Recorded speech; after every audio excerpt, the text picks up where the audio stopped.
3 days. That's all I had left. 38 years of showing up before sunrise, never missing a payroll deadline, never calling in sick unless I physically couldn't stand, and all I wanted was to walk out of those front doors with my head held high. Instead, I walked into my boss's office and walked out with a security guard beside me. The people I'd worked with for decades wouldn't even look me in the eye. Some whispered. Some stared. One woman actually started crying. At that moment, I had no idea why everyone suddenly believed I was the villain. But what hurt even more was realizing someone had been planning this for a very long time. My name is Margaret Sullivan, but everyone calls me Maggie. I'm 64 years old, and until recently, I believed loyalty still mattered. I live in Columbus, Ohio, in the same little brick house my late husband, Tom, and I bought back in 1987. It isn't fancy. The kitchen cabinets could use replacing, and the porch squeaks whenever the weather changes, but every corner of that house holds memories.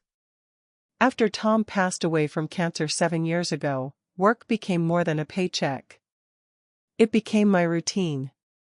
My purpose.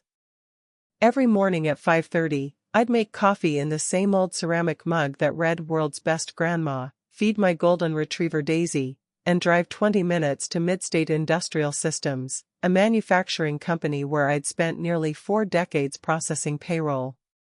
Payroll isn't glamorous. Nobody notices when you do it right. They only notice when something goes wrong. Fortunately, almost nothing ever did. Employees trusted me because they knew every paycheck was accurate. Managers trusted me because I kept meticulous records. Even executives depended on me because I knew the payroll system better than anyone still working there. I had trained 6 payroll managers over the years.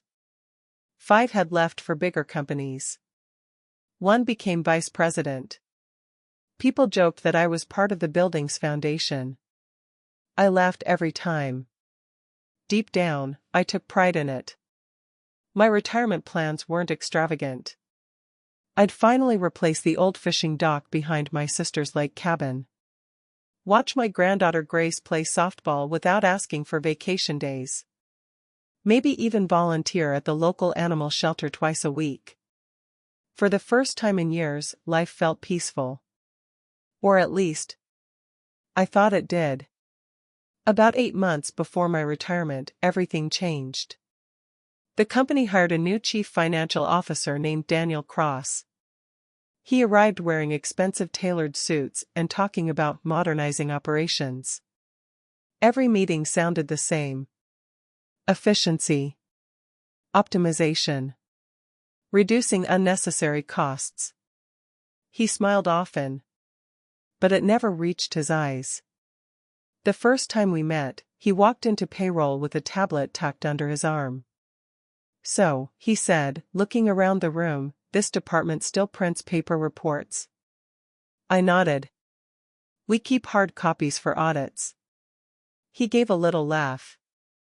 "That's old school. It also keeps us compliant."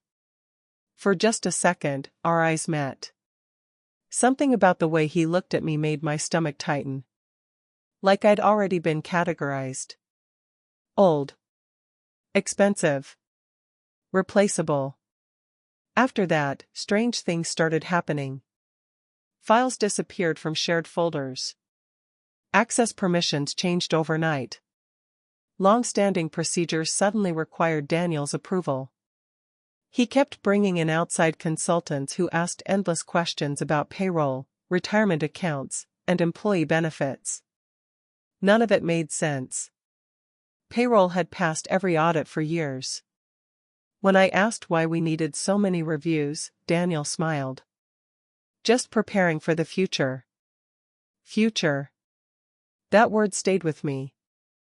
Because somehow, I wasn't part of it. Linda noticed it too. One afternoon she closed my office door. "You trust him?" I looked up from my monitor. "Not really." She sighed.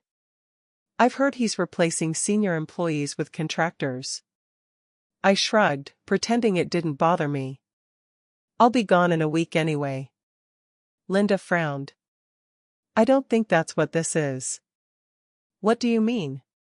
She lowered her voice. I've seen him asking questions about pension records going back 20 years. That caught my attention. Payroll handled current compensation. Historic pension files belong to human resources. Why would finance care? Linda shook her head. I don't know. But something feels off. I tried convincing myself she was overthinking it. Companies change. Executives come and go. Rumors spread. Still, I started making copies of every report I completed. Not because I expected trouble. Because after 38 years, instinct had taught me something. When people suddenly become interested in old records, they're usually looking for someone to blame. 3 mornings before retirement, I parked in my usual space. The front lobby looked different. Instead of cheerful decorations for my retirement celebration, several conference rooms were occupied by unfamiliar people wearing dark business suits. Legal folders covered the tables. Nobody smiled. As I reached my desk, my phone rang before I'd even set down my purse. Maggie? It was Daniel. Can you come to my office? His tone was strangely calm. Sure. And bring your building badge. I froze. My badge? Yes. We'll need it. The line went dead. I stood there for several seconds staring at the receiver. Linda looked over from her cubicle. You okay? I think so. But the knot in my stomach had returned. This time, it felt much, much worse. I walked down the hallway I'd traveled thousands of times before. Every framed company photo seemed to watch me pass. Every step echoed louder than the last. When I reached Daniel's office, the door was already open. Inside sat Daniel. A woman from Human Resources. And someone I'd never seen before. A leather folder rested on the conference table. My employee file lay on top of it. Daniel didn't ask me to sit. He simply folded his hands. Maggie. We've discovered some serious financial irregularities connected to payroll records under your supervision. My heart stopped. What? He slid a document across the table. We're placing you on immediate administrative leave while we complete our investigation. I stared at the page. My own name appeared in bold letters. Underneath it, one accusation changed everything. Suspected misappropriation of company retirement funds. And in that instant, I realized someone wasn't just trying to end my career. They were trying to erase the life I'd spent 38 years building. I couldn't even process the words. Misappropriation? I looked from Daniel to the HR representative, waiting for someone to crack a smile and admit this was some horrible mistake. No one did. There has to be an error, I whispered. Daniel folded his hands as if he'd rehearsed this moment. The investigation will determine that. I've never touched retirement funds. Then you should have nothing to worry about. That sentence stayed with me long after the security guard escorted me through the building. People stopped talking as I walked by. A forklift operator I'd known for 20 years looked down at the floor. Someone else quietly closed a break room door. In less than 10 minutes, 38 years of trust had vanished. By the time I pulled into my driveway, my son Ethan was already waiting. Linda had called him. He wrapped his arms around me before I even got out of the car. Mom, he said softly, I know you didn't do this. Those 8 words broke me. I cried harder than I had at Tom's funeral. Not because I was guilty. Because I suddenly realized how easily a lifetime's reputation could disappear. The next morning, every retirement event on my calendar had been cancelled. The farewell luncheon. Cancelled. The company newsletter feature. Removed. Even the plaque they were supposed to present me. Gone. It was as if I'd never worked there. Then something happened I never expected. A knock came at my front door. Standing there was Harold Benson, the company's retired HR director. He held a worn cardboard banker box. I figured you might need these. Inside were copies of pension committee meeting minutes from years earlier. I wasn't supposed to keep duplicates, Harold admitted, but something started bothering me after Daniel arrived. I frowned. What do you mean? He requested every pension record from the last 20 years. Why? He never said. Harold hesitated. But I noticed something strange. He handed me a folder. Several approval forms carried digital signatures that looked almost identical. Too identical. The dates stretched across 6 different years. Yet every signature had the exact same spacing. The exact same pen pressure. Even the same tiny ink smudge. Real signatures never looked that perfect. Someone had copied them. That night I spread every document across my dining room table. For 38 years I'd lived by details. Numbers. Dates. Audit trails. Around midnight something jumped out. A retirement adjustment authorization carried my employee ID. But I had been on vacation the day it was supposedly approved.